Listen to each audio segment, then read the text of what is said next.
Basketball o fishball? Basketball. Workout o eat out? Workout, of Tuwing course. kailan ka pinaka-hot siya? Pinaka-hot. When I feel confident. Tuwing kailan ka weird? Weird, parang always. Tuwing kailan umiinit ang ulo mo? When I... Only child kasi ako, so parang when I don't get what I want. Tuwing kailan ka kinikilig? Pag malambing ang mga kasama ko sa... Babalik ka sa pagkabata, anong gagawin mo? I would just pick... ang sarap bumalik dun sa problema mo lang crayons. Okay. Putol. yung may sharpener, kasi sikat ka pag may sharpener. Babalik ka sa past, anong taon? Anong taon? Nung wala pang problema, wala pang responsibility. You will reincarnate. What will you be? I will be a bird. One song on repeat. One song, I picked a classical song. It's called Liebestraum. It's a love dream. It's the purest form of love. Please do listen to it. Okay. One thing you love about yourself. Ready? Just being... overcoming obstacles. One thing you would change about yourself. Just not to be affected by so many things. Past or present? Present. Love or career? I'll pick love. Move in or move on? We gotta move on. Lights on or lights off? Lights on. Happiness or chocolates? Chocolates. Zero sugar. Okay, best time for zero sugar chocolate. Well, every time is a good time for... Siyan, hashtag ng buhay mo ngayon. Ano ito? Be strong and overcome obstacles. Junior Showbiz Update. At saka nga po yun din ulit. Panoorin niyo po ng buo. Oo nga, kasi nga yung iba kasi noon, nakiki-wifi, napagsarhan sila. Ibinigay sa kanila yung password, kaya hindi sila nanonood ng buo. Oo, doon lang sila tumitingin sa thumbnail. Tsaka sa title. Oo. Siyempre, huwag ko kayo pabubulag sa thumbnail or sa clickbait. Kasi nga, siyempre, di ba, para lang, ganun ang mga vloggers talaga. Oo, at itatitle naman namin ba, Diwata, prinsesa na, gano'n. Siyempre, kung wala naman sa loob yun, hindi naman namin pinag-usapan yun.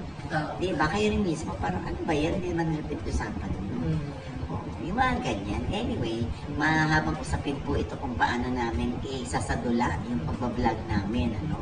Ang importante, nanonood kayo. Salamat. Yun ang importante. Ngayon naman, Loy, pag-usapan natin ito. Hindi nga, kasi di ba, ayan na, may mga nagre-review na rin, ano? Bukod sa Paris Overload, may nagre-review na rin ng mga, yung J Castle. Oo, sa Tanawan, Batangas. Pupunta tayo dyan. Oo, pupunta ko kami dyan, promise. Para hindi ko kami yung parang nanonood lang sa vlog ng iba or dumidepende lang sa comment ng iba, di ba?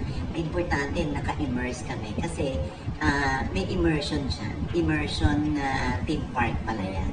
Ibig sabihin, ikaw mismo pupunta doon sa theme park, obviously, kahit digital yan or online media, ikaw makaka-experience. At kung ang hinahanap mo daw ay carnival, na sinasakay mo kung ano-ano mga rides yan, huwag mo asahan daw sa J Castle. Kasi nga, mahal din yung mga yung kanilang digital. Diba? Ang ginagawa mo dyan, Brenda? Kuya, paano naman kasi ako nakakapag-comment? Ang gal-gal-gal mo. Nakikinig pa ng kuya mo. Yan, makinig ka. So, may experience natin yun. Pupunta ko kami dyan. Promise. Kasi sa invitation na rin ni Team Melan. Yung barkada ni DJ. Ngayon, okay, sinabi natin nung una rito, shareholder or part owner dito si Daniel. Merong isang kaibigan na nag-ano sa amin, nag-message sa amin. At ang sabi niya ay hindi totoong si Daniel ang isa sa mga may-ari. Sabi niya, naku mare, hindi kay Daniel Padilla ang J Castle. Yung vineyard ang may-ari ng J Castle. Sabi niya. Sabi ko naman, partner si DJ according to one of the owners. Sabi niya, nung soft opening na yan, ito yung sa May 1, humingi ng sorry si Daniel sa friend ko kasi nga nagalit sila na bakit ganun daw lumabas sa press na part owner siya. So, tinanong ko siya, friend mo may-ari? Oo. Yun naman ang sabi sa akin ng isang source ko. So, sinabi ko na baka si Daniel ay industrial partner. Ibig sabihin, walang puro ng pera si Daniel, kundi pag sinabing industrial partner, yung kanyang talent, yung kanyang knowledge, ang kanyang isinososyo doon, yung kanyang popularity. Good morning everyone! Ito po ang inyong lingkod, Jovel Rosales. Ano pa nga ba? Ang inyong isinusulsol sa akin. Ay! Imarites mo na, dali! Good evening po again, Luzon, Visayas, Mindanao.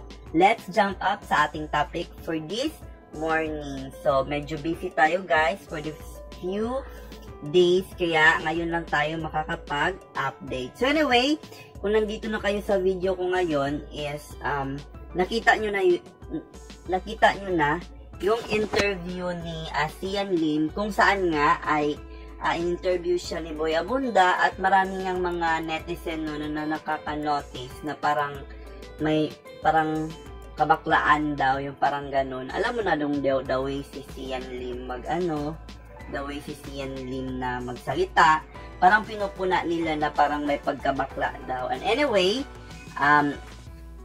parang pinipoint out din doon ni Sian Lim na parang pinipili niya raw yung love more than career, and as well as, di ba, na-mention niya rin doon na yung pinakaano siya kung hindi niya makukuha yung gusto niya kasi nga only child daw siya.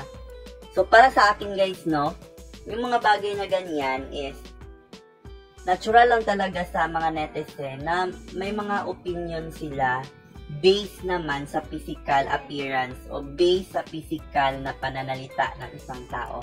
So, I believe na kung meron mang mga ganyan na sinasabi na bakla, ganito, ganyan, so, tanggapin na lang talaga ng mga showbiz update yon, kasi ganyan naman talaga ang buhay na kung merong mga merong mga, for example, ini-interview ka, tapos merong masasabi sa iyo ang tao na para kang bakla magsalita. So, ganyan talaga, kasi artista ka, normal talaga yan siya na manotice ng mga tao sa iyo. So, pangalawa, doon naman tayo sa J Castle, kung saan nga ay napag-usapan na para daw inaako ni Daniel Padilla na siya ang owner ng J Castle. So, parang nagalit daw ang totoong may-ari.